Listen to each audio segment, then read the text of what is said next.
Amados, en el nombre bendito del Señor, los saludo nuevamente.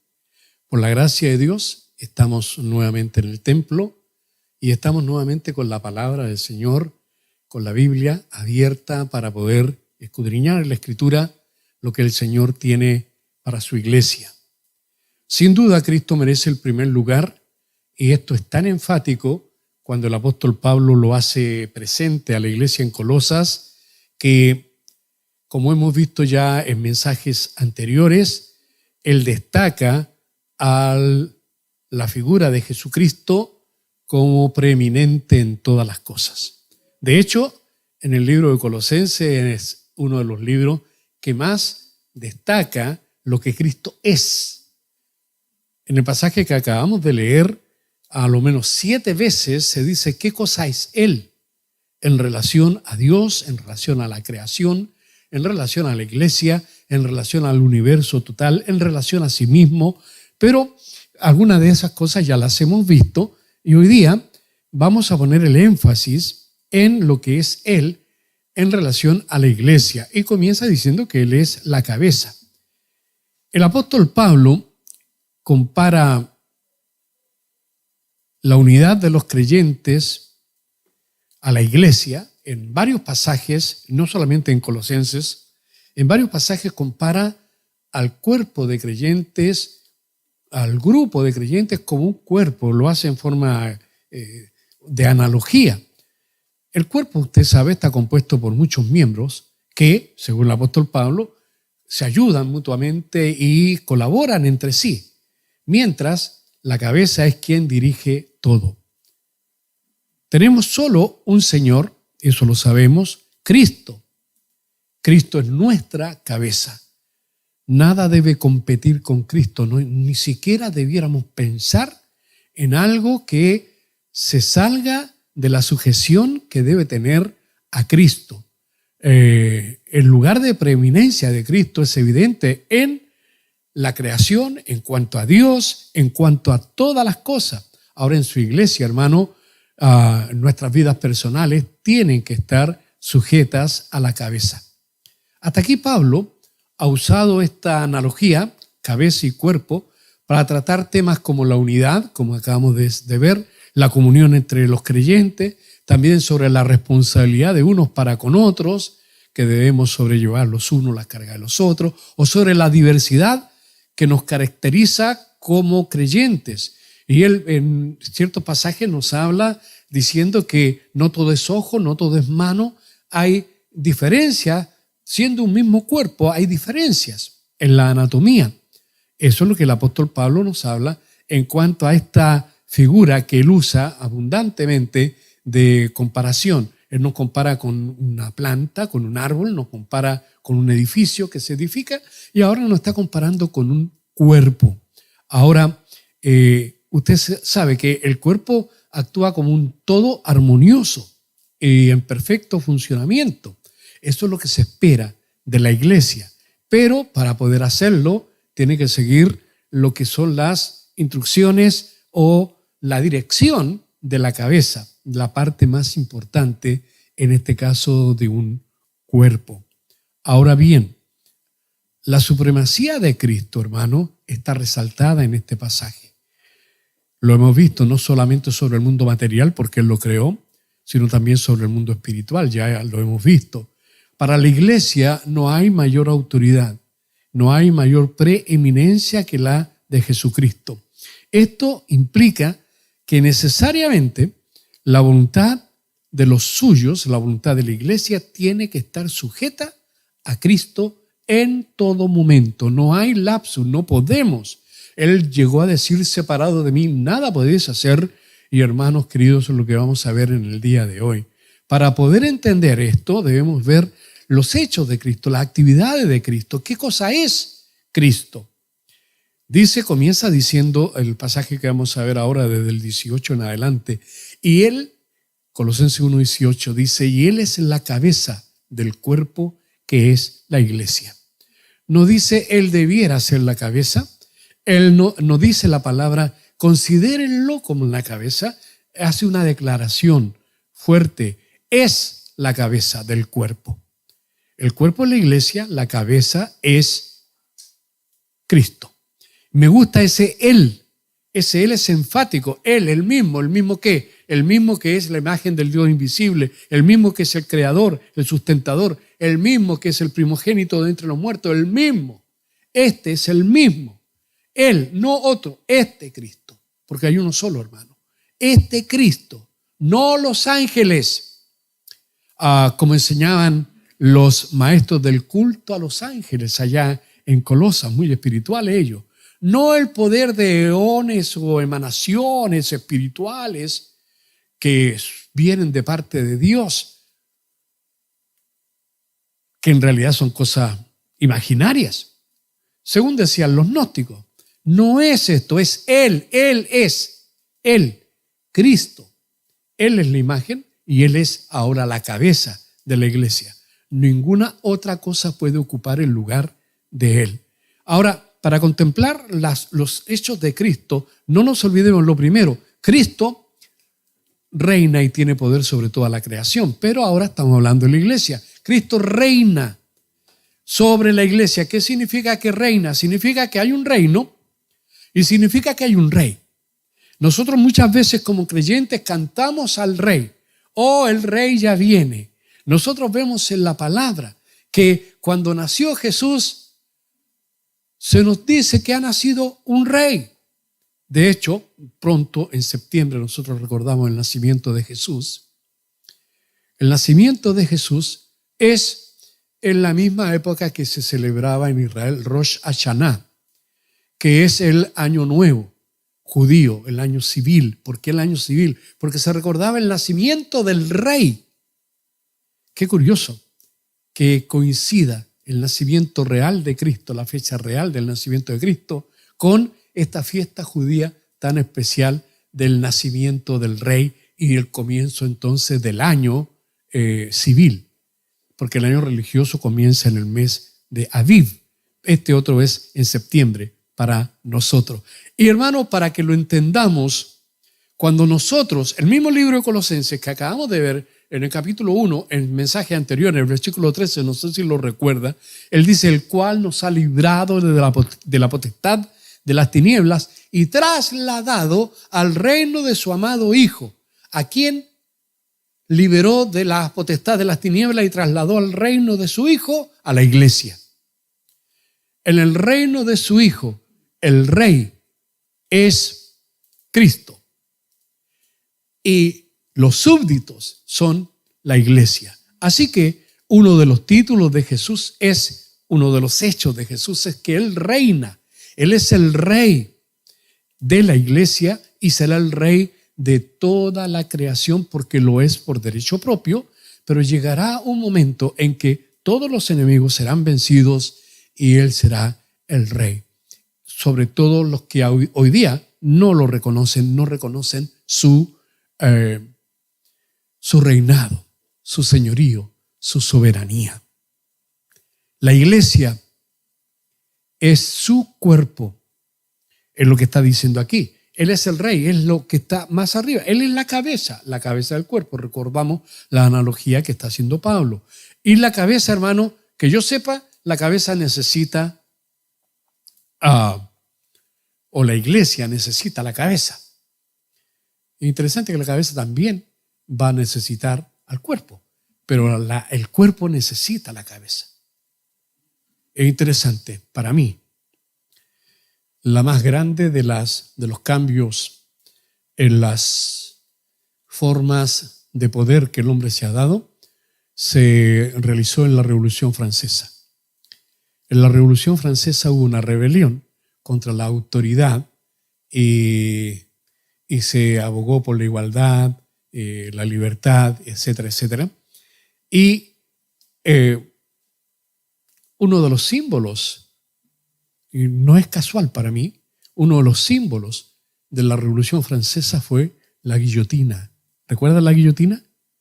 Ese aparato monstruoso que hacía que la gente pusiera la cabeza ahí y bajaba un acero filoso y cortante y los decapitaba. Sin cabeza. Hay todo un símbolo en esto cabeza en la Biblia, en lenguaje simbólico, siempre significa poder. Los cuernos que aparecen en las cabezas, a veces en algunos cuadros descriptivos de profecía, siempre que se habla de cuernos se está hablando de poder, de poderes, ya sea fácticos o espirituales. Hermanos queridos, no nos olvidemos, el cuerpo necesita la cabeza. Un cuerpo sin cabeza es raro, decapitado. ¿Para qué necesitamos la cabeza? Para la vida. Juan 15:5 lo mencioné así de pasadita. Yo soy la vid, vosotros los pámpanos.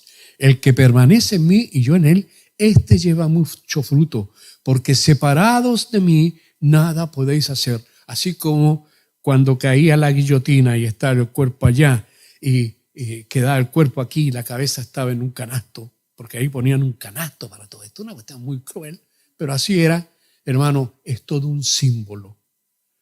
Por favor, yo creo que piensen en esto. Cada vez que tú actúas, amado hermano, cada vez que yo actúo fuera de la voluntad de Cristo, que es mi cabeza, yo me estoy decapitando a mí mismo. Yo me estoy cercenando el cuello. Me estoy dejando sin vida, porque separado de Él nada puedo hacer. Imagínate separado de tu cabeza. ¿Qué sería de ti? Cadáver, ¿no?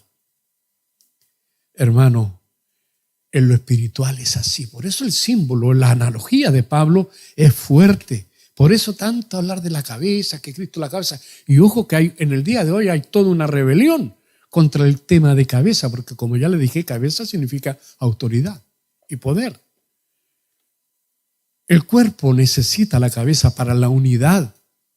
Juan 17:21, para que todos sean uno como tú, oh Padre, en mí y yo en ti, que también ellos sean uno en nosotros, para que el mundo crea que tú me enviaste. Muchas veces el mundo nos ve peleando unos con otros. Muchas veces los de aquí estamos en contra de los de allá. A veces dentro de las mismas congregaciones hay facciones. A veces hay hermanos que están a favor de estos ancianos y otros de este otro lado, y hay algunos que están a favor del pastor. Ya en la iglesia de Corinto, unos eran de Apolo, otros eran de Cefa, otros eran de Pablo, otros eran de Cristo. Por favor, hermano, todos somos de Cristo. Cuidado. Usted puede tener su propia manera de pensar, yo puedo tener mi propia manera de pensar, pero hermanos míos, el que ordena lo que hay de pensamiento es Él. Tienes la obligación de someter tu pensamiento a la cabeza. Y cuando todos estamos sometidos a la cabeza, todos somos uno. Todos, no hay divergencia en el cuerpo. Hay diferencias, sí, porque el ojo no es mano.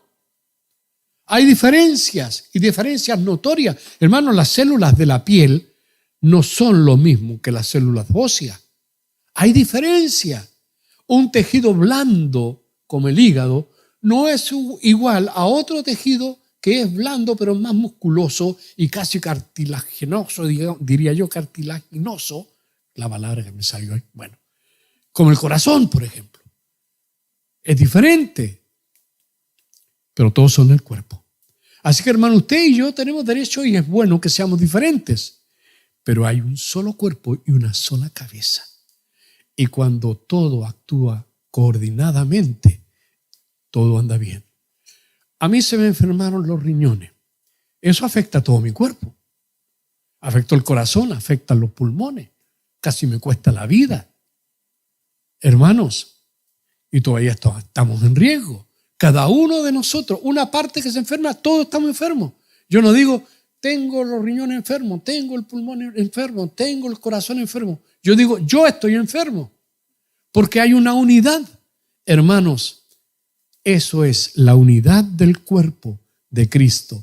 También debemos respetarnos las diferencias, pero entender que son necesarias y que eso no nos hace ser diferentes, porque somos del mismo cuerpo. Así hay todo un pasaje dedicado a eso. Hoy día no quiero meterme en esa parte, lo que es el cuerpo en sí, porque quiero hablar más de lo que es la cabeza.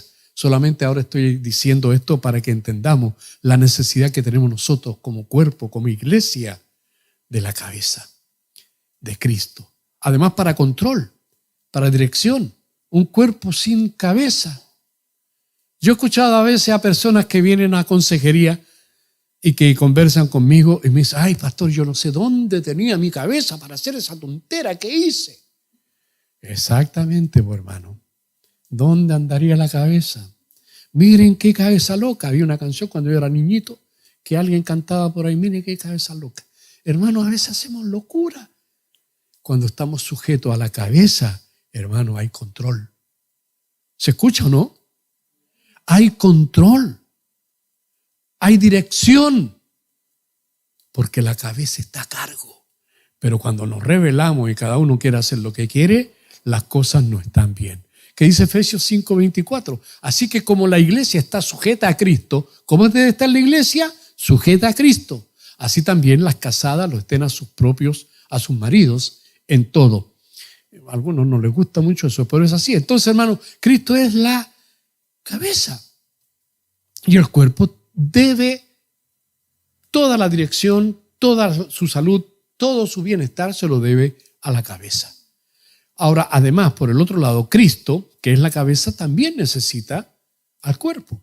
Pero no lo necesita para existir, lo necesita porque quiere usar el cuerpo. Hermano, yo me doy cuenta cuando comienzo a ser como creyente, empiezo a entender la Biblia, hace tantos años atrás, empiezo a ver que hay mucha coherencia en este mensaje bíblico.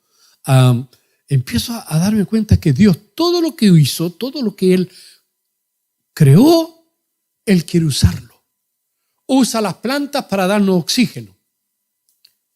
Usa los animales y las plantas para alimentarnos.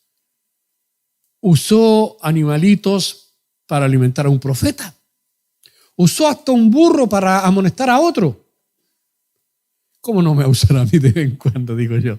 Hermano, el Señor usa lo que Él crea.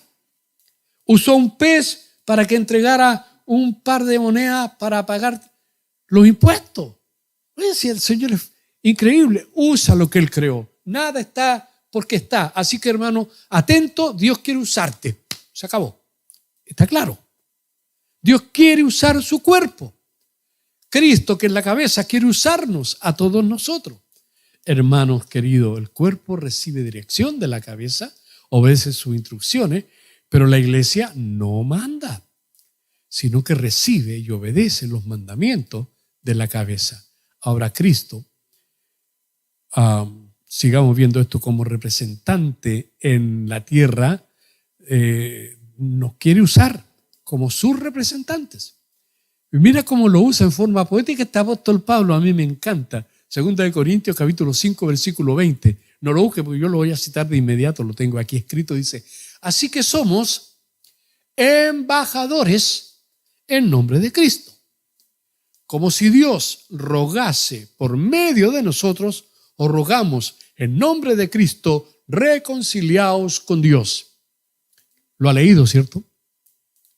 Ahora, usted sabe el título que tienes, el título que se te da, se te nombra embajador. Somos embajadores en nombre de Cristo. La cabeza quiere usarnos y nos usa como un enlace, como un representante, como un embajador plenipotenciario. Cuando hablamos en su nombre, hablamos con autoridad. Cuando hablamos en su nombre y decimos lo que Él dice, estamos representándolo fielmente. Cuando le añadimos lo nuestro, ahí la cuestión se complica. Ahora, hermano, no va a durar mucho un embajador que no obedece las instrucciones de su presidente y hace lo que quiere. No duran mucho. Hermano, en la iglesia, cuidado, para tener el testimonio que se corresponda a un embajador, debemos ser obedientes a lo que el Señor nos pide. Ahora, el Señor no solamente nos usa como representante, Él usa su iglesia para eso. Para eso nos puso, para eso es la iglesia, para eso existimos. Él se fue a los cielos. Él está allá y viene pronto, pero mientras tanto Él nos usa a nosotros, porque Él dice que seremos sus testigos. Embajador significa ser testigo también de Él. Hechos 1:8, pero recibiréis poder cuando haya venido sobre vosotros el Espíritu Santo y me seréis embajadores y me seréis testigos. Hermanos, ¿qué es usted hoy aquí en la tierra? Usted es testigo. ¿De quién? De Cristo. la cabeza quiere que tú seas usado para Él. ¿Cómo? Como sal y como luz. Tú eres testigo. Quiere que tú seas un instrumento en sus manos para bendición. Agradezco a Dios por los instrumentos que Dios puso cerca de mi vida para bendición de mi vida. No se perturben, hermanos. Agradezco a Dios por un Cliff Truman, ese hombre que tuvo tanta paciencia, que siendo yo un jovencito ateo, petulante, ahora me miro y digo, ¿cómo pude ser así? Y todavía me encuentro con cosas raras todavía que vienen de atrás. Pero ese hombre tuvo tanta paciencia, ese gringuito. Me habló y oró por mí, hasta que un día me llevó a los pies de Cristo. ¿Cómo no voy a estar agradecido a un Freddy Ballet, el hombre que me formó como cristiano? ¿Cómo no voy a estar agradecido a un Ismael Sáez, que fue como un espejo para mí, para muchas cosas? ¿Cuántos hombres han influido en mi propia formación?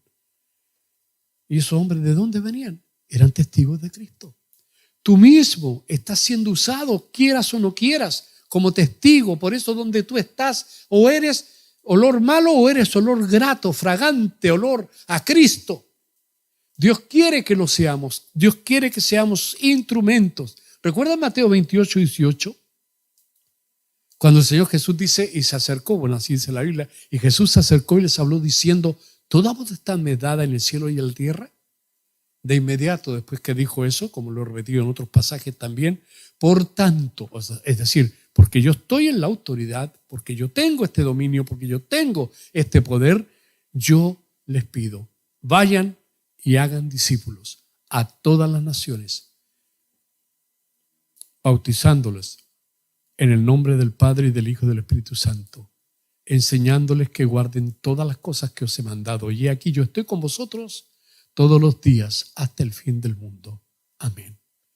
¿Qué está diciendo? El Señor te quiere a ti y a mí como instrumentos para predicar el Evangelio e instrumentos para edificar a otros, para enseñarle a otros. Hermano, tú recibiste y ahora mismo estás siendo edificado, la palabra edifica. Probablemente tomaste alguna vez un discipulado o hiciste el curso de bautismo o estás siguiendo los estudios en la iglesia. De alguna u otra manera tú eres edificado. ¿Y Dios a quién está usando? No está usando ángeles. Está usando a su iglesia. Él levantó a pastores, Él levanta a maestros, Él levanta a hombres, mujeres que enseñen a otros para edificar su cuerpo. Instrumentos en la predicación, instrumentos en la edificación. Este es el Cristo que reina sobre su iglesia. Este Cristo nuestro no solamente es Rey de los vivos, también es Rey de los muertos. Él reina sobre la muerte. Él tiene el poder sobre muerte y vida. Apocalipsis, capítulo 1. Me encanta este pasaje a mí. Todo el capítulo 1 es impresionante. Versículo 17 dice, cuando le vi, el que habla el apóstol Juan, cuando le vi, caí como muerto a sus pies. Y él puso su diestra sobre mí diciéndome, no temas, yo soy el primero y el último. Yo tiemblo, hermano. Yo tengo, no sé si últimamente se me ha desarrollado esto, mi imaginación está muy viva. Y he pensado mucho en la muerte.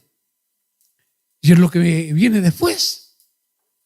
Y me imagino, hermano, la impresión de Juan cuando ve a este Cristo glorificado completamente.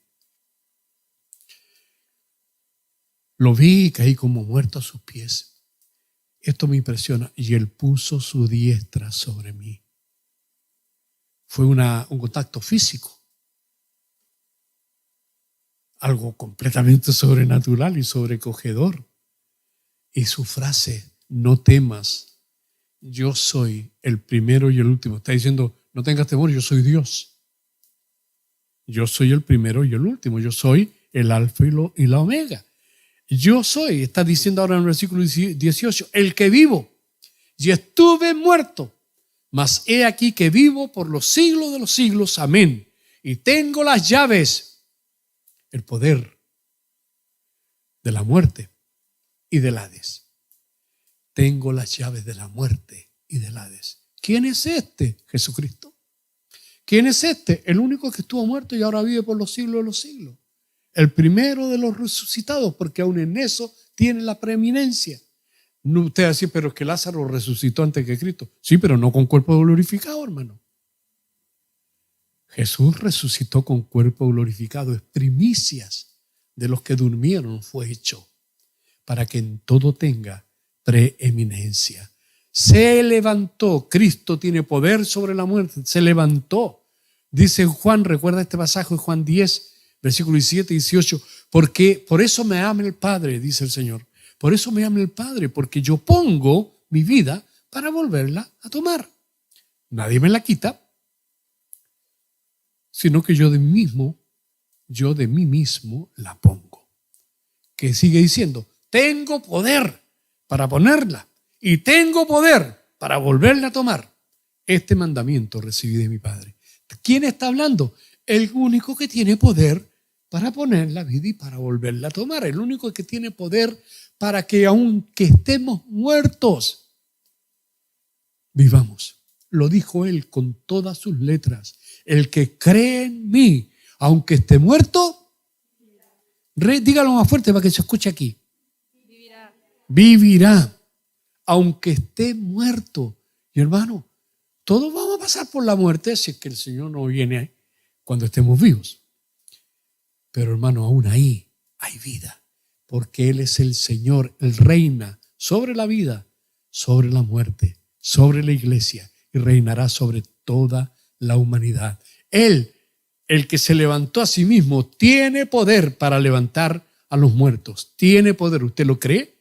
Nosotros lo creemos con todo el corazón. Ahora, hermano, hay un énfasis especial en todo este pasaje. No solamente vemos la obra de Cristo, lo que está realizando, sino quién es Él como persona. A Dios, hermano, hay que adorarlo por lo que hace y darle gracia, pero también hay que adorarlo por lo que Él es y darle gracias también. Él es. Y aquí en este pasaje se nos dice qué cosa es Cristo.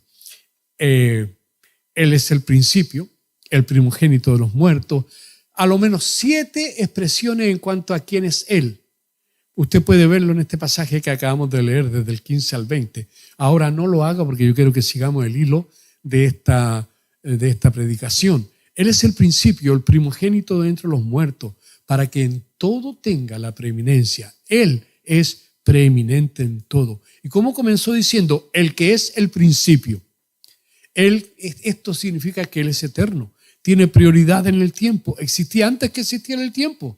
En el principio era el verbo y el verbo era con Dios y el verbo era Dios. Este era en el principio con Dios. ¿Quién? El verbo. Desde el principio siempre tiene prioridad. Primer lugar, en el tiempo. Segundo, tiene prioridad en el poder. Es el todopoderoso. Tiene prioridad en la creación. Acabamos de ver que Él creó todas las cosas. Por Él fueron hechas todas las cosas. Y Él las sustenta. Tiene prioridad en la resurrección. Eso ya lo acabo de decir. 1 Corintios 15:20 redunda en esto. Dice, mas ahora Cristo ha resucitado de los muertos, primicia de los que durmieron, es hecho. Porque por cuanto la muerte entró por un hombre, también por un hombre la resurrección de los muertos. Porque así como en Adán todos mueren, también en Cristo todos serán vivificados. Todos serán vivificados, hermano, en Cristo. La iglesia, el cuerpo de Cristo entero será vivificado. De hecho, la iglesia no muere, hermano.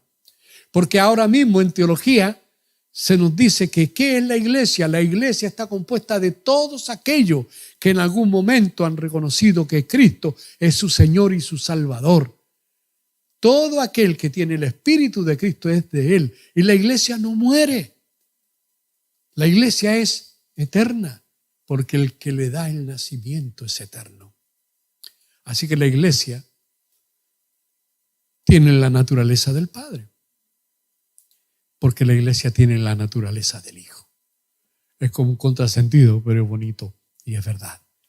Tiene prioridad, no solamente como acabamos de ver sobre en la resurrección, en la creación, tiene prioridad en el poder o tiene prioridad en el tiempo, sino que también tiene prioridad en la vida.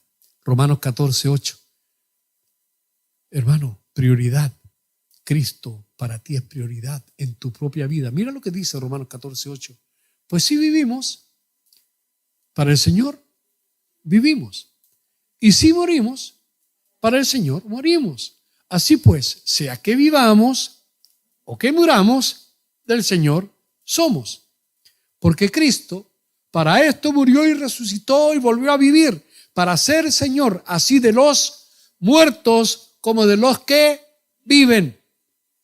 Por eso el Señor, cuando se refirió a Abraham, nos dice, cuando el Señor se presentó después a los demás, nunca dijo: yo fui el Dios de Abraham, yo fui el Dios de Isaac, yo fui el Dios de Jacob. ¿Cómo se presentaba el Señor? Yo soy. Porque sigue siendo el Dios de Abraham, sigue siendo el Dios de David, sigue siendo el Dios de Moisés, sigue siendo el Dios de los profetas. Sigue, porque con Él no hay muerte, porque cuando morimos, del Señor somos. ¿Está claro?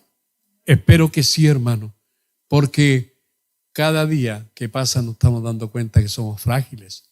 Hermano, estamos en las manos de uno que murió, venció la muerte y tiene poder para darnos vida. Cristo tiene poder, prioridad, no solo en la vida que vivimos, porque si vivimos para Él, vivimos. Si tú estás viviendo para ti, estás mal. Si estás viviendo para tu familia, estás mal. Si estás viviendo para ganar dinero, estás mal. Si estás viviendo para hacer tus caprichos, estás mal. Tú vives para Él. Vives para Él. Y si mueres, para Él mueres. Y cuando te llegue la muerte, no es que te sorprendió la muerte, es que simplemente llegó tu hora. Y esa hora la sabe el Padre. Y Él sabe hasta dónde llegamos. ¿Y nos vamos a amargar por eso? No, hermano. Porque la muerte para el cristiano es simplemente cambiarse de ropa. Dejar esto acá atrás y vestirse con una ropa nueva que Él tiene ya para nosotros. Tiene prioridad este Cristo en la salvación. Hermano, es muy clara la Biblia en cuanto a eso para la iglesia, porque nosotros somos los que recibimos la salvación. La iglesia está compuesta por aquellos que realmente tienen a Cristo. El que tiene el Espíritu de Cristo es de Él. El que no tiene el Espíritu de Cristo no es de Él. Dice Hechos 4:12, ¿cuántas veces me ha escuchado decir este versículo? Me encanta también. Y en ningún otro hay salvación, porque no hay otro nombre bajo el cielo dado a los hombres que podamos ser salvos. Así de simple. Prioridad es la salvación. Hermano, más que prioridad, exclusividad. Nadie puede ser salvado si no es por Cristo. Nadie. Podría haber citado Juan 14:6, etcétera, pero así. Tiene prioridad en la fe también. Recuerda Hebreos capítulo 12, versículo 2. Como termina, al final dice, puesto los ojos, cuando está hablando todo ese capítulo acerca de la fe en el 11, puesto los ojos en Jesús, el autor y consumador de la fe. Es cierto que están todos los héroes de la fe, pero los ojos tienen que estar puestos no en un Moisés, no en un David, no en un Daniel, no en estos grandes hombres de fe. Son solamente ejemplos, pero hermano, los ojos puestos, los del ojo de la iglesia, puestos en el autor y consumador de la fe, porque aún en eso tiene la prioridad, Cristo. Hermano, este Cristo agradó al Padre siempre, siempre. En Él nosotros agradamos también al Padre. Recuerda Mateo 3:17, hubo una voz de los cielos que decía, este es mi Hijo amado, ¿en quien tengo? Hermano, cuando Dios nos mira a través de Él, Él está complacido con nosotros, pero solamente en Él. Por eso nos conviene estar refugiados en Él, nos conviene estar sujetos a Él. 1 Corintios 1:21, pues ya que en la sabiduría de Dios el mundo no conoció a Dios mediante la sabiduría, agradó a Dios. Recuerda, su Hijo le fue grato. Bueno, agradó a Dios salvar a los creyentes por la locura de la predicación. ¿Cómo es eso? Hermano, ahí tomamos parte nosotros. A Dios, así como su Hijo le agradó y tenía a Dios complacencia en Cristo, también en los hijos que Cristo ha traído para Dios, es decir, la iglesia. Dios se complace y se agrada y usa la iglesia para la locura de la predicación. Bendito sea su nombre. Cristo posee la plenitud de la deidad. Todo eso se nos dice en este pasaje, versículo 19, dice, capítulo 1, 19 de Colosenses, por cuanto agradó al Padre que en él habitase toda plenitud. A Dios le gustó, Dios quiso que en él esté toda la plenitud, toda la plenitud. Nada del pleroma ni ninguna de estas cuestiones que decían los gnósticos, o el plenoma, perdón. Cristo tiene todos los poderes divinos. Mateo 28, 18 lo cité. Toda potestad me es dada en el cielo y en la tierra. Y es tiempo de creerlo y vivirlo. Como dice Juan 1, 16, porque de su plenitud tomamos todos. Y ahí hay gracia sobre gracia. ¿De quién? De Cristo. Para ir terminando todo esto, hermanos, comencé hablando de la cabeza hasta de la guillotina. En realidad hemos crecido en una sociedad que no soporta la idea de una autoridad sobre ellos. Estamos en los tiempos en que hay una rebelión contra todo tipo de autoridad. Los hijos se rebelan contra los padres. Estos mismos hijos se rebelan contra la autoridad. Ya no hay autoridad en los maestros, no hay autoridad civil, no hay autoridad de ningún tipo. Todo lo que Dios dice parece que estuviera mal hecho y el hombre está escribiendo su propio evangelio, su propia Biblia. ¿Cómo lo hace? Desechando al Dios de la Biblia, ridiculizando al Dios de la Biblia y más encima creando sus propios conceptos completamente en contra del Dios de la Biblia. Al hombre no le gusta sujetarse a ninguna cabeza, a ninguna autoridad. Hay anarquía en este sentido espiritual. Ahí están los libres pensadores, los derechos humanos, el feminismo, el gobierno del pueblo por el pueblo. Yo lo llamo la odisea o populismo. Son temas que en el día de hoy prevalecen en la humanidad. Nos rodean y nos bombardean todo el tiempo. De hecho, hay distorsión de lo que es la definición de cabeza y autoridad. Por ejemplo, si hablamos del varón como cabeza de la mujer para la sociedad, para esta sociedad actual, esto significaría que el hombre sí sería cabeza de su propia mujer, pero solo en el sentido de que el hombre tiene una responsabilidad para con ella y debe velar por su bienestar y por sus hijos, pero no tiene ninguna autoridad, no tiene ningún derecho de tomar decisiones porque es el jefe de la familia. Eso la sociedad actual no lo acepta. Tocar estos puntos, yo sé esto que es peligroso, tocar estos puntos en el día de hoy para mucha gente es como una ofensa muy grande. Un grupo de cristianos estaba promoviendo en internet una charla sobre el rol de la mujer según la Biblia. ¿Sabe que lo funaron? Miles y miles de personas escribieron ridiculizando qué nos vienen a enseñar, desechando a Dios, desechando la Biblia, desechando obviamente al Rey, a Cristo, rechazando a la iglesia, siendo ellos su propia autoridad. Hermano, todo esto es verdad allá afuera, pero también esto viene influyendo en lo que es la cosmovisión que nosotros tenemos como iglesia. La cosmovisión espiritual de la iglesia está siendo sacudida por todo esto. De manera, hermanos, que en el día de hoy nos encontramos con congregaciones donde se piensa que Cristo tiene deberes que cumplir con su iglesia, pues. Cristo tiene su responsabilidad para con los cristianos. Es decir, Cristo está obligado a cuidarnos, Cristo está obligado a sanarnos, Cristo está obligado a proveernos, está obligado a hacer todo lo que Él dijo que tenía que hacer. Está obligado porque tú lo dijiste. Hay gente hasta que le da órdenes a Dios. Hay gente que hace decretos por sobre Dios. Hay gente que ata en el nombre de Dios y lo hace en su propio nombre en realidad. Hermano, cuidado.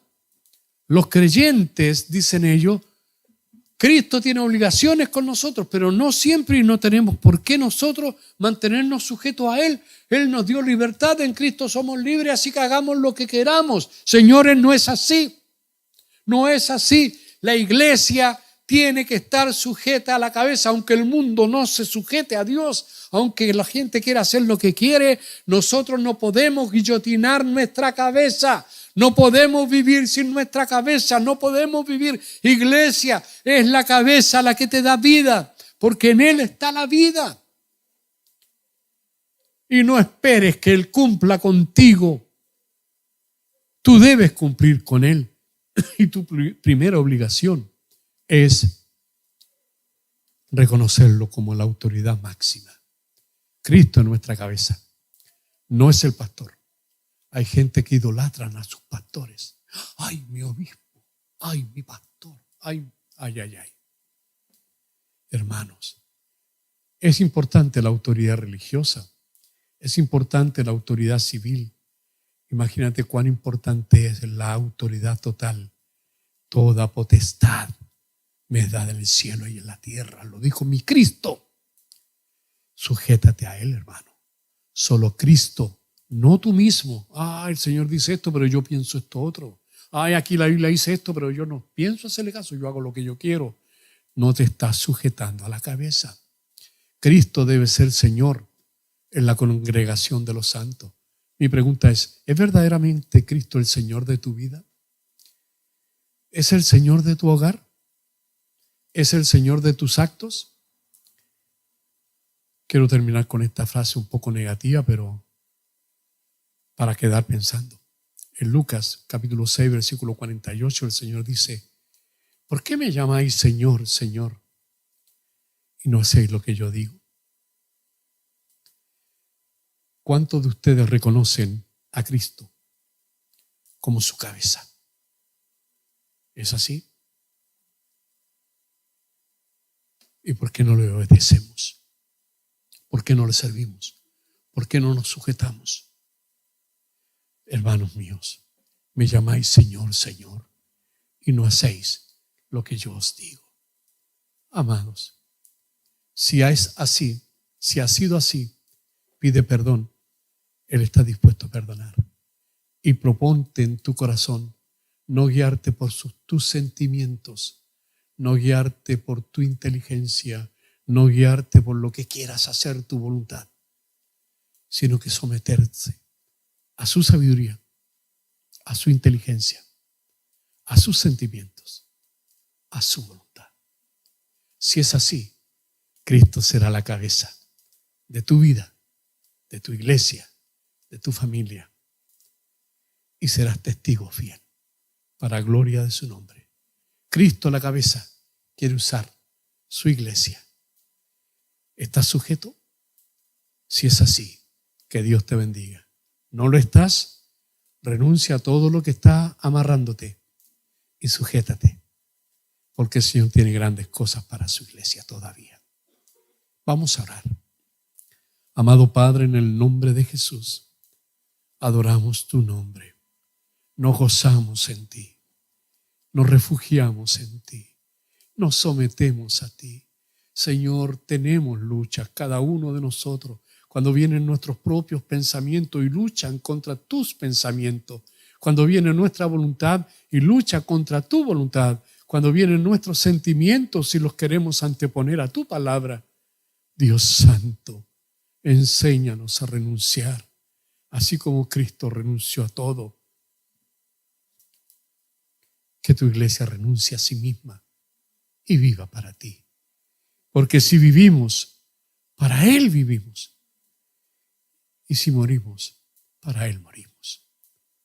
Ya sea que vivamos o que muramos, somos tuyos, Señor. Somos tuyos, Señor. Comprados por precio de sangre, Señor. Somos tuyos, Señor. Que nadie nos engañe, ni la mente, ni los gnósticos, ni los que adoran ángeles, ni los que creen que en la obra del hombre. Señor, somos tuyos. Nos sacaste de un reino y nos pusiste en el reino de tu Hijo. Somos tus súbditos. Reconocemos en Cristo nuestra cabeza. A Él honramos En Él esperamos. Gracias, Padre. Danos tu bendición en el nombre de Jesucristo el Salvador. Amén. Amén. Amén, Señor. Gracias, Padre. Amén. Que Dios les bendiga, amado.